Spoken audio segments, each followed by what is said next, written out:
The individual cells of animals are mostly about the same size.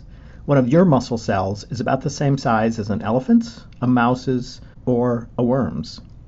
But body size differs a lot, and that affects many aspects of structure and function. The relationship between body size and function is referred to as allometry. There's an old joke about mathematical modelers in biology that starts, "Consider a spherical cow." Let's consider a cubical animal. Here's an animal in the shape of a cube. It has 4 legs, also in the shape of cubes. So each leg has to support 1/4 of the mass. Now let's imagine that our animal has gotten 2 times larger in every dimension. So it's 2 times wider, and the top is now double the area, and it's 2 times taller. Our animal that started as just this one cube is now 2 times larger in every dimension. If the volume here is 1 times 1 times 1, then volume equals 1, and we'll call the mass of that volume also 1.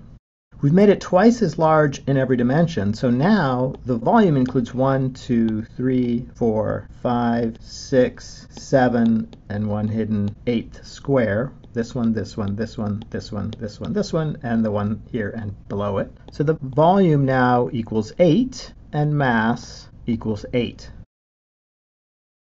Let's think about what happened to the legs. So the legs got 2 times larger in every dimension. They also now have 8 times the mass of our original cube, but each of those legs has to support 1/4 of the mass.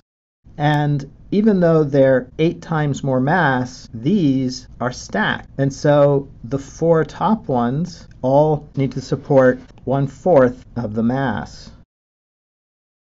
So the mass has gotten 8 times larger, but the legs have only gotten 4 times larger in cross-section. Only 4 times larger, 1, 2, 3, 4 in cross-section. These don't help. They're stacked on top of each other, so all 4 of these need to hold all the weight.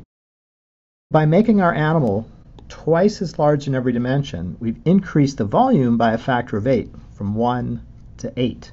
But the legs are only 4 times larger in cross-sectional area. Our larger animal must have legs that are proportionately larger in cross-section. So in order for our animal to support the weight, we'd actually need to add a whole nother 4. So now we have 1, 2, 3, 4, 5, 6, 7, 8 more in each leg, holding 8 times the mass. That allometric problem has many, many other effects. A larger animal isn't merely bigger. It has proportionately longer axons, proportionately longer blood vessels, and proportionately longer time to move information, move blood,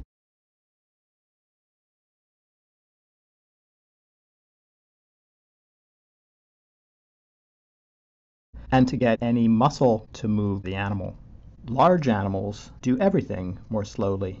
Another consequence is that large animals need proportionately bigger, thicker legs. A mouse with its skinny little legs. If we looked at an elephant in proportion, one of the first things you'd notice is how massive the elephant's legs look. An elephant is on the order of 100,000 times more massive than a mouse, and so it needs proportionately much thicker.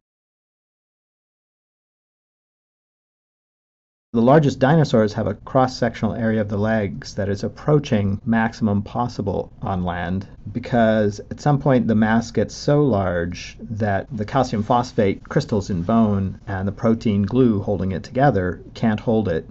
These massive legs would just crumble.